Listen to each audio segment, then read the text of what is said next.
I've narrowed your choices down to 5 unthinkable options. Each will cause untold misery. I picked number 3. You don't even want to read them first? I was elected to lead, not to read. Number 3. The time has come once again to go through the Civics in Stellaris and rank them in a tier list. I'm now going to be looking at 45 different Civics today, which is quite a lot, talking about every single one of them and placing them on a tier list. This is going to be a long video, so sit down, buckle up, make sure you've got a hot drink or cold beverage, and we'll get started. At the very bottom of this tier list, we have the F tier. Now, the great thing about Civics is they are always providing something, though sometimes the bonuses are not as useful as at other times.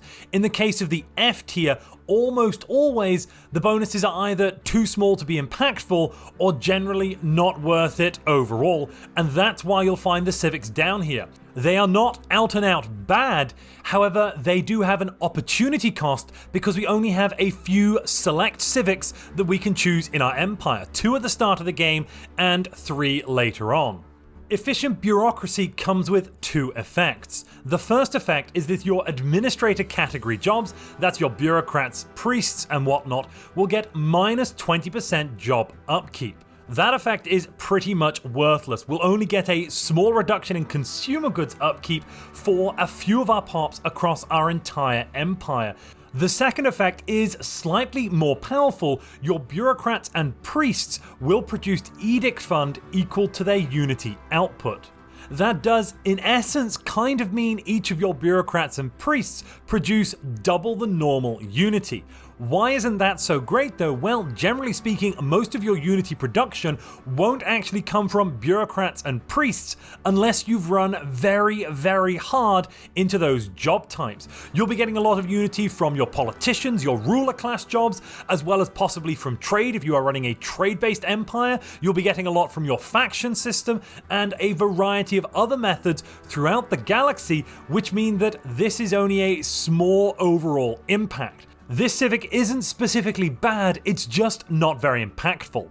Whilst efficient bureaucracy reduced our administrator job upkeep, environmentalists will reduce your pop consumer goods upkeep across the board for all of your pops. Bear in mind though, this doesn't change any of their job upkeep, this is just the pop upkeep itself, which is based on the living standards. So if you have an empire highly reliant on slaves, you'll already have very low consumer good usage anyway, and environmentalist becomes even worse. Yes, there is a Ranger Lodge holding, which is quite nice, though it's not particularly much better than the aid agency, so it's not really anything special. It also locks you out from taking Relentless Industrialist, which is a fantastic Civic we'll get into just a little bit later. But yes, overall, Environmentalist suffers from a lot of the same problems the previous Civic we looked at suffered from, in that it doesn't bring you much benefits, it's a small tweak to your consumer goods needs. Corvée system gives you plus 15% pop growth from immigration and removes all unity costs from pop resettlement. That first one is going to be somewhat alright in the early game when you are getting some migration, but as you get more and more colonies, as you then end up with lots of open jobs in lots of places, you reach a period of the game with very little migration going on. So a 15% boost to that non-existent immigration is not really going to help you whatsoever. Yes, you could set up some things by having xenophilia and lots of other alien empires around you if they possibly have high emigration pressure, but in order to get that working, it requires quite a lot of micromanagement, fine-tunement, and just basic luck. For that reason, I'm putting it all the way down here in the F tier. On top of that, the Unity usage you're going to need for that resettlement is very, very low. Unity production in Stellaris is at an all-time high, and those costs are basically irrelevant. Free Haven gives you plus 15% pop growth from immigration and plus 50% immigration pull. You will need to be xenophile in order to take this, and you can't take the Corvée system, so you can't stack them. This has all the same drawbacks the previous one had, in that it is hard to get sustained pop growth going via immigration in your empire. Philosopher King is possibly one of the most useless civics you can get your hands on. You have to be dictatorial or imperial, so that does mean that your rulers, your empire ruler, will be the ruler for the entirety of their lifespan. Those rulers will be getting +2 to their ruler level cap, and you'll also get a lower chance of negative traits whenever your leaders, that is governors and rulers specifically, level up. You can get an increase to ruler level cap in so many other ways without having to spend one of your precious civic slots, so I can say I emphatically do not recommend Philosopher Kings. I want to love the Shadow Council Civic. I think that from an RP perspective it is absolutely fantastic. Mechanically, however, it leaves a little bit to be desired. You get minus 75% election cost, meaning that you can manipulate elections, or if you have an oligarchy, choose who your ruler is at a reduced unity cost. That's kind of nice, but generally speaking, especially in the mid to late game, those costs are insignificant. You also get plus 10% ruler pop resource output. You would probably expect me to say that increasing the pop resource output of your rulers is a no-brainer. Surely it's fantastic. Well, in this case, no, because rulers can only ever produce unity or research. They produce very little else. This will not boost the amenities output of your rulers. It also won't boost the trade value output of your rulers. So the majority of the things that your rulers are putting out there will be completely unaffected by this small change. The +1 code breaking is pleasant, but given that diplomacy isn't that useful overall at the moment, it's not something you're going to be desperate for. Byzantine bureaucracy adds 2 things. All of your administrator category jobs, that is your bureaucrats, will be getting +1 unity. You'll also get +1 stability from bureaucrat jobs. Stability directly translates into an increase in resource output, as well as trade value, with each 1 stability you're gaining equivalent to plus 0.6% resource output. Generally speaking, you won't have that many bureaucrats on any specific world. If you take this, it will encourage you to spread out your bureaucrats amongst your worlds. Even when you do that, you'll be lucky to get more than 6 or 7 bureaucrats on any one planet. It would be much easier to take a different civic that just grants you a straight up stability bonus or happiness bonus, which will then in turn grant more stability, than taking this and actually not making any use of it if you don't get the darn bureaucrat jobs. As I've mentioned before, most of your unity generally won't be coming from bureaucrats anyway, so there is only limited effectiveness with this civic. It has been quite a long time since Merchant Guilds was considered absolutely meta and up in the S tier.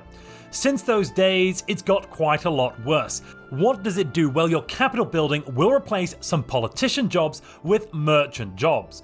You can also use the mercantile diplomatic stance unless you are also an inward perfectionist. Why is this basically pointless? Well, if you are a trade-based empire, and you will want to be a trade-based empire if you're wanting to get lots of extra merchants, you're going to be getting a majority of your merchants not from your planetary capital, but instead from the mercantile tradition, granting you extra merchants from mainly your commercial zones. Possibly if you have habitats or ringworld commercial districts there, but generally speaking, you're going to be getting an overabundance of merchants from that sort of thing.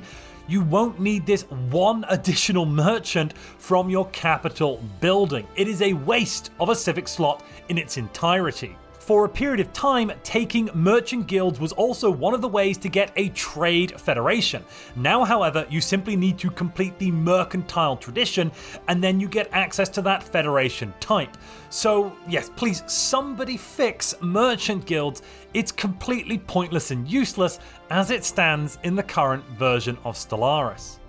Last up in the F tier, we have Memorialist. Now, Memorialist has fallen quite a bit since the last time I reviewed the Civics in Stellaris, and that is because we now have the Culture Worker job back in the game. This civic will basically allow you to replace the Auto-Chthon Monument with a Sanctuary of Repose building. So instead of having culture workers, you will now have death chroniclers, which are to all effects the same. However, they trade plus 10% governing ethics attraction for plus 2.5 stability. Overall, that is a slight upgrade possibly depending on the ethics attraction you already have in your empire. For a more diverse empire, this might actually be a downgrade, as you'd rather have your pops in factions more closely aligned with your governing ethics and thus be happier and give you higher stability overall than being Death Chroniclers. It also doesn't give you access to a unique building anymore because it's pretty much the same building as the Autochthon monument. One thing worth mentioning is that you do get slightly more additional unity from Leviathan Parade opportunity situations. I suppose that's something, if you're going to be monster slaying, Memorialists could be the thing for you. Speaking of Memorialists, if you're enjoying this video, you should chronicle it using that like button. We've left the F tier and we're now in the C tier. Civics in this tier are going to have some concrete benefits that you may consider taking. They generally won't be the basis for an optimum build, however they do have some interesting and niche benefits that in certain positions might be very, very good. Cutthroat Politics gives you minus 20% edict upkeep and plus 1 code breaking. Let's ignore the code breaking because it's pretty much neither here nor there. That 20% edict upkeep won't be massively useful right at the start of the game. It will save you only a small amount of unity. However, as the game goes on and your population increases, your empire size will increase as well. And with an increase in empire size, the cost of our edicts scales proportionally. So this Civic, in addition to possibly being spiritualist, is going to maintain a low cost for your edicts, or at least a competitive cost for as long as possible. And edicts are very, very powerful in Stellaris. You definitely want to run as many as you can afford. Agrarian Idol requires that you are pacifist.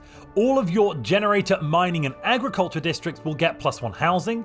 You'll lose 1 housing from all city districts and 5 housing from city segments. Those are on ring worlds.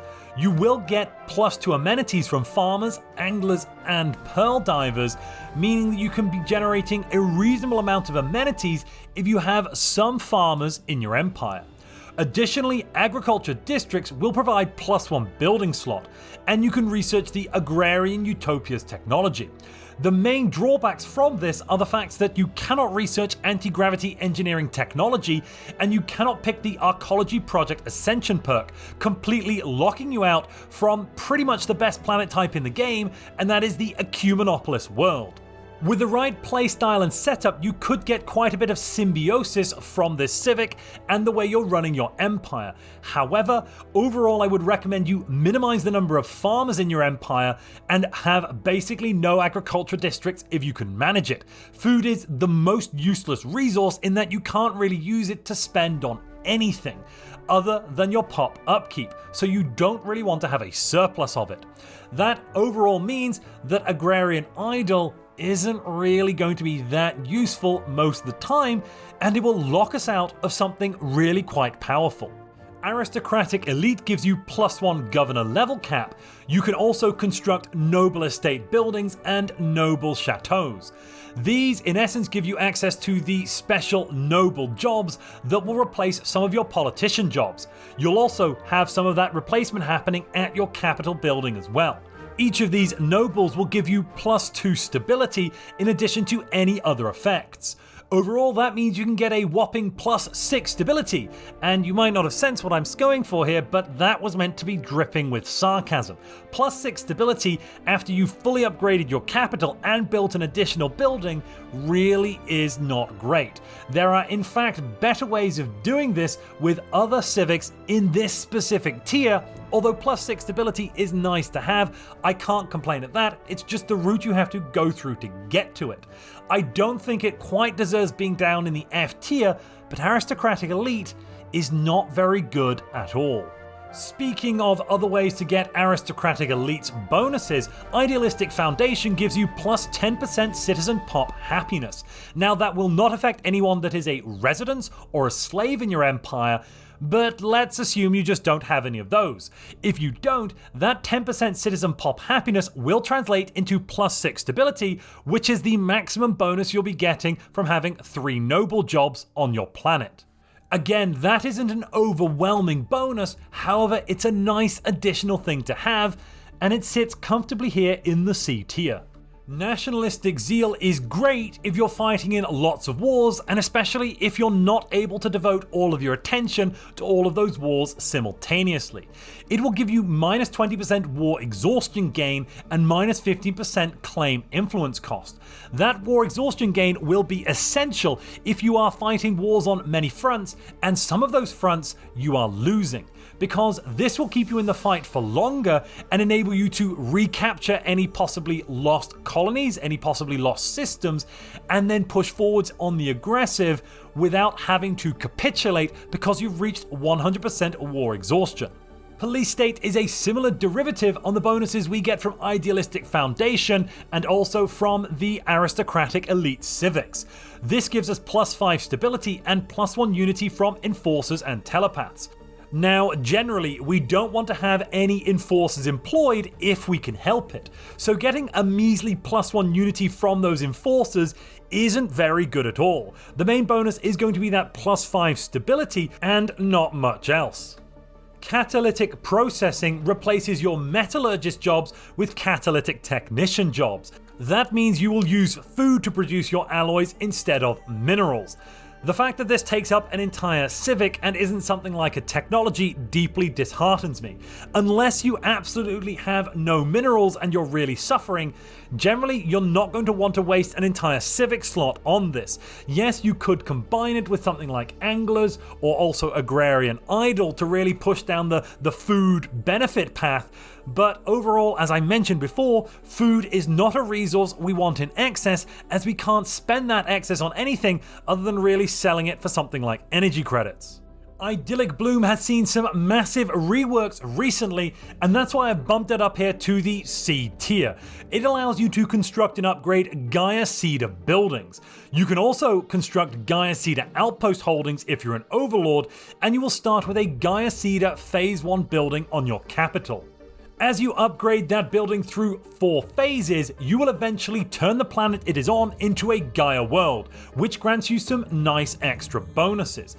In addition to that, they've now reworked it so that as you research more technology, as you research the terraforming technology, for example, you can put this building on a larger and larger variety of worlds. If you go down all the way to climate restoration, you can even build it on a tomb world and go straight from tomb world into Gaia world, paying only the cost of the buildings, that building time, and the upkeep of the buildings themselves. The main drawback with this Civic is that once you take it, you are completely locked into it for the entire game. So after you've terraformed all of your worlds into Gaia worlds and can no longer make any use of it, you're stuck with an empty Civic slot that would have better effect if you could move it. And that is my main problem with it. If I could take this Civic at the beginning, terraform lots of planets into Gaia worlds, and then be able to swap it, I'd probably put it up in the B tier because it's quite fun, flavorful, and does give you quite a few bonuses. Ascensionists is a new Civic that has been added with Stellaris 3.6 Orion. It will give you plus 25% planetary ascension effects. That is the effects you get from ascending your planets, minus 10% planetary ascension cost, and that's a reduction in the unity cost for clicking the Ascend Planet button, and quite nicely as well, this I think is possibly the nicest extra part of this entire thing, minus 25% tradition cost from empire size. Because of the way empire size works, as your empire gets bigger and bigger, your traditions will increase in cost at twice the rate of regular technologies, which also do suffer an increased cost as your empire size increases. So that bonus is quite a nice one to have, especially in the mid to late game. If you take this as a Spiritualist and also get the Spiritualist Federation type rolling, you can get some absolutely crazy effects by getting a level 10 Ascended Ecumenopolis world or a Forge world to get basically alloys for absolutely nothing. Yes, you can get minus 100% mineral upkeep from your Metallurgist if you take this in combinations with some other things. That is a very niche strategy though, and will take a bit of time to pull off, so this Civic doesn't deserve a place higher than the C tier, though it is a nice new addition to the game that will allow us to vary our playstyle somewhat. The main issue here is that planetary ascensions are generally underpowered for the cost that they are, and they need something of a rework to bring them in line with other more competitive options that you can take in the game. I don't know about you, but I generally overlook the Planetary Ascension button in most of my playthroughs. Pleasure Seekers allows you to use the Decadent Lifestyle Living Standard. You also get plus 1% pop growth speed from each entertainer and plus 5 amenities from servants, that's a special slave class, for a total of 9 amenities per servant. The Decadent Lifestyle Living Standard is good in the effects that it brings for us. We're going to get plus 20% happiness, which is really nice, and lots of juicy trade value. However, it's now more expensive than ever, with ruler class pops costing 1.5 consumer goods and the workers costing 0.5 consumer goods. I'm pretty sure that Utopian Lifestyle would be just about as expensive, especially if you have quite a few ruler pops in your empire. Combine that with the fact that this living standard will mean you start the game with a consumer goods deficit, and you can see why I might not recommend taking it all the time. Anglers has had an upgrade since I last took a look at it. Yes, it still has the issue that you cannot add it or remove it from the start of the game, but they've reworked the Angler job and the Pearl Diver jobs to improve them quite a bit. This Civic means that your agriculture districts will not produce farmer jobs, but instead will produce 1 angler job and 1 pearl diver job per agriculture district. You also get no cap on the number of agriculture districts on ocean worlds, and your main species must have the aquatic trait, which is a very good trait, so this isn't really too much of a problem. One other benefit is that you get minus 50 agriculture district mineral cost on wet climates as well. So the rework to those jobs basically means that Pearl Divers now grant you as many consumer goods as a normal artisan, and they provide additional trade values, and if you are agrarian idle, extra amenities too. And the Angler job still provides 2 extra food compared to a basic farmer and 2 trade value. If you do have to run farmers at all, Anglers are possibly your best bet. Mutagenic Spars is a new Civic we had released with Stellaris Toxoids. This lets you construct the Mutagenic Spar building. That building is planet unique. It grants you 2 mutagenic Spar attendant jobs, and those jobs have some rather interesting benefits. For every industrial district on the world with a mutagenic spar, you'll get plus 1% pop growth speed, minus 0.25% habitability, and minus 0.75% happiness. This means that you can get quite a lot of additional pop growth speed on your industrial worlds. However, the main drawbacks here are the fact that you probably want to have maximum happiness and maximum habitability on those industrial worlds to maximize the output of your alloys or consumer goods and increase pop efficiency. That's why it's down here in the C tier. It's simply most of the time a little bit too expensive and generally a little bit niche to get much effect from this Civic. Though if you can make it work, that's absolutely fantastic because pop growth speed is an essential resource in Stellaris. The more pops you have, the bigger your economy will be.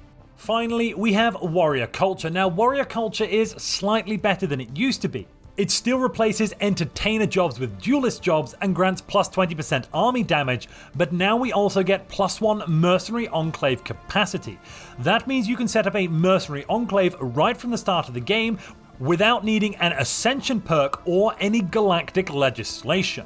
Mercenaries can be very useful if you want to boost your naval capacity or have some fleets on standby or simply make some extra money. There are some that think the duelist job is very good. Now, how is it compared to entertainers? Well, you get the same number of amenities, 1 extra unity, and an additional 2 naval capacity for every duelist. In exchange for this, you have to pay 1 alloy of upkeep per job instead of 1 consumer good. Alloys are much more precious. We produce them at half the rate of consumer goods, so that's basically double the cost. I'm entirely not convinced that that is worth it for just a measly 2 naval capacity per duelist.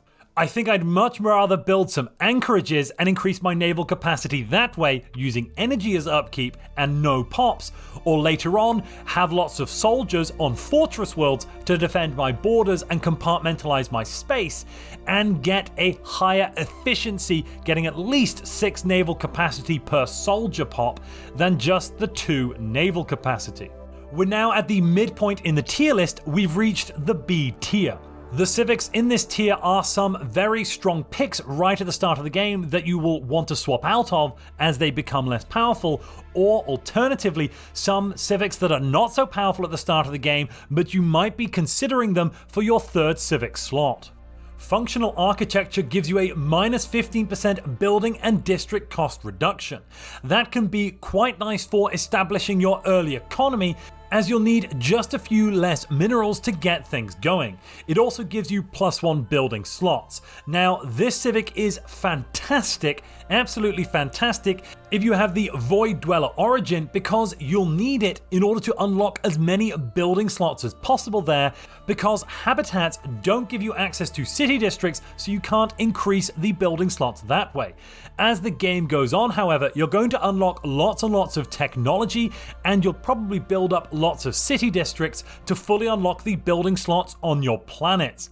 At that point, I'd probably recommend swapping out of functional architecture and going for something that will have a bigger impact on your economy. Mining guilds gives you +1 base minerals from miner category jobs. This is a nice bonus. It's helpful getting extra minerals, though as the game has developed, as Stellaris has improved, we now have more ways than ever for increasing base mineral production. This leaves mining guilds in something of an awkward position, as we can already increase mining output by +3 minerals, which is quite a lot, from a variety of buildings and orbital ring buildings.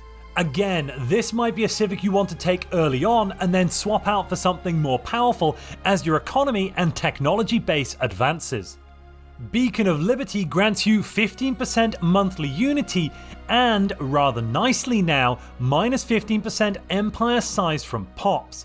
That empire size from pop reduction will become more and more useful as the game goes on and your pop count increases, and along with that, your empire size. Monthly unity increase is also important as well, because unity is more useful than ever. However, I don't think this Civic deserves to be in the A tier. It isn't quite as powerful as some of the other stuff we'll get to look at in a few moments. Exalted Priesthood lets you get +1 unity from all priest category jobs. That's both your regular priests and the high priests, and high priests are going to be coming from your capital buildings, as they'll be replacing some politician jobs. High priests aren't particularly brilliant for making unity. They're actually only slightly better than your politicians, and that's down to the +1 unity from priest category jobs from this Civic. However, they do provide an additional +2 amenities. When we combine that with the amenity output from our priests, we should be able to get by using just the high priests and the priests without needing amenities from things like entertainers and other jobs. That should slightly increase your pop efficiency, so long as you do in fact run priests on all of your worlds. Priests aren't always as good as culture workers though, and that's why Exalted Priesthood is here in the B tier. I remember the days when Slaver Guilds was considered one of the best civics in Stellaris.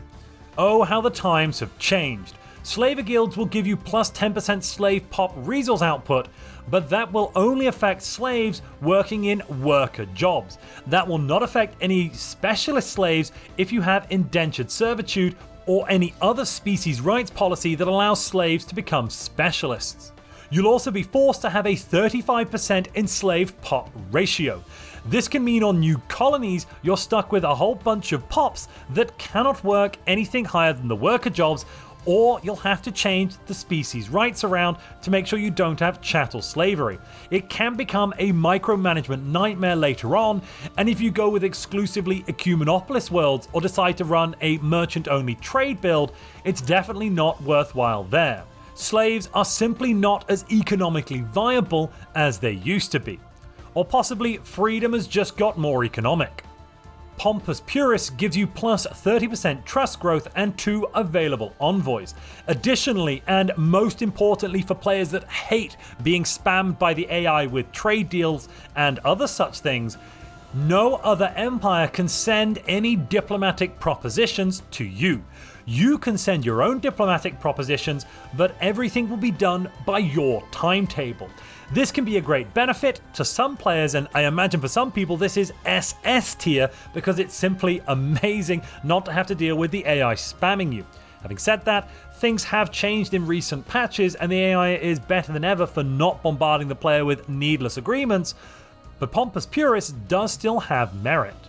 If you want to unlock the power of communism, then Shared Burdens is a Civic for you. It allows you to take the Shared Burden Living Standard, which grants some small bonuses while evening out the consumer goods upkeep of all pops regardless of their strata in society. You also cannot use other living standards except Utopian Abundance and Chemical Bliss, so it's basically communism or the highway. You'll also get a whopping 5 stability in addition to the bonuses from Shared Burdens, pop demotion time goes down, and you get access to the communal housing, which possibly can be a better housing than luxury residences in that it gives more housing but less amenities. It also doubles your unity gain from the progressive egalitarian faction amongst your factions. Diplomatic Corps is a fantastic Civic to take if you're eyeing up galactic custodianship or just generally winning at galactic politics. It gives you 2 available envoys and plus 10% diplomatic weight. Generally speaking, I wouldn't take this to start out with, but as a 3rd Civic it can be quite useful if you're pushing for a diplomatic style game.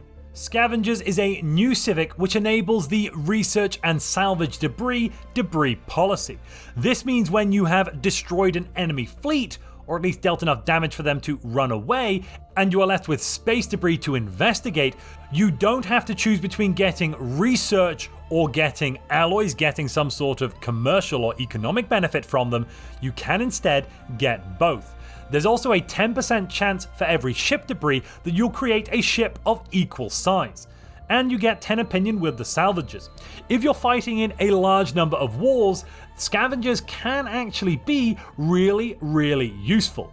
Probably don't take this one to start out with, but possibly swap into it around year 20 or 30 if you start getting into lots of heavy, protracted fighting with your neighbours. The extra ships and extra economic boost could mean the difference between victory and defeat. Last up in the B tier, we have Imperial Cult. This is going to straight up give you plus 100 Edict Fund. Right at the very start of the game, this is next to useless as you don't have any edicts yet to start running. But once you research a little bit of technology, once you complete a few traditions, you'll start gathering up some edicts you can run. At that point, plus 100 Edict Fund can be really good. A lot of the time I would actually recommend you take the Ascension perk to get 100 extra Edict Fund right at the start as your first Ascension perk to give you an economic step up, as you can then run capacity subsidies and mineral subsidies with no ill effect to your Unity output. Imperial Cult can function in exactly the same way, however, we could later on swap it out as it becomes ineffective, because over time we're going to see the cost of our edicts increase to the point where 100 Edict Fund is not worth the pixels it's amalgamated from. We're now all the way up in the A tier, almost at the end of the power curve in Stellaris. First, we have Citizen Service. This will mean your soldiers across many fortress worlds and everywhere else in your empire that you're using to boost naval capacity will also produce plus 2 Unity. That is a nice little bonus, but nothing too special. The main benefit here is plus 15% naval capacity, which in the mid to late game can represent hundreds in the way of naval cap, and in essence allow you to run an additional fleet without going over your naval capacity limit and crashing your economy. This could be essential to completing a 25 times crisis run or anything else like that. You also get access to the recruitment office holding, which is kind of okay, not that great, and don't forget that full citizenship pops must have full military service. Service guarantees citizenship. Distinguished Admiralty is another no-brainer Civic that's going to help you out in all things military focused. All of your admirals and generals will start at plus 2 levels, meaning they'll start at level 3, you'll get plus 1 admiral level cap, and plus 10% ship fire rate and plus 10 fleet command limit, allowing you to have more ships in a single fleet and thus need less admirals overall, or allow your better admirals to provide their bonuses to more ships. Whichever way you want to look at it. For me, Distinguished Admiralty is an easy pick if I need a small military boost, and then it becomes something of a no-brainer. Feudal society saw a massive rework with the release of Stellaris Overlord. Vassals are more important than ever, and now feudal society lets you play the vassal game better than any other empire. You will get +1 unity per governor level, which is fine, minus 50% leader cost, and leaders will have no upkeep. That is okay, it's going to definitely benefit you in the early game, you'll be having higher unity production, but that is not the main benefit. The main benefit is that all subjects will get +1 monthly loyalty, and you will get no loyalty loss from having multiple subjects. This means you can convince other empires to accept far harsher vassal agreements that they otherwise would be unwilling to do so, because they'll simply be much more loyal, and you can have more subjects than ever before without having to take the shared burdens ascension perk. Do note that you will be unable to dismiss leaders, choose the expansion prohibited terms or limited diplomacy terms. But all of that shouldn't be too much of a problem. You can still suicide leaders into larger fleets, or run, for instance, a bad scientist, put them on a science ship and run them into a Leviathan. That should generally kill them off if you don't want to pay the upkeep. The lack of any loyalty loss from having multiple subjects is a massive bonus. It is so important now, especially in single player, to get your hands on vassals. They are a massive boost to your economy and basically every part of running an interstellar empire or civilization, so feudal society definitely helps with that in every way. Inward Perfectionist is the ultimate civic if you prefer to play SimCity than Stellaris.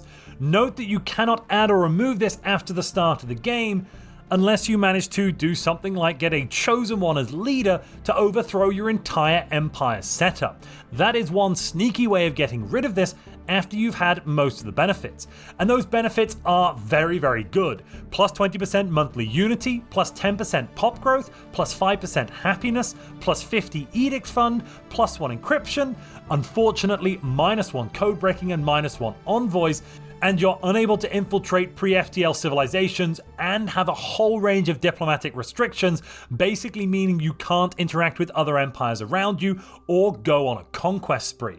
You do have to be pacifist to take this civic though, so you probably aren't going to be gearing up for conquest anyway. I would recommend you take this and then attempt to get rid of it later on if at all possible, but otherwise, it is really nice to have all of those bonuses stacked in your empire.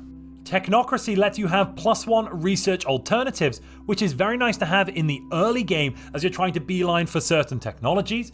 It also means the expertise traits on your scientists have double the effect on tech choices. For example, if you have a Voidborn scientist, you'll be twice as likely to grab ship technologies. That is also very, very useful.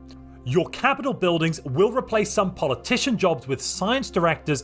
They are really good in giving you lots and lots of extra research. However, technocracy is simply not as good as it used to be.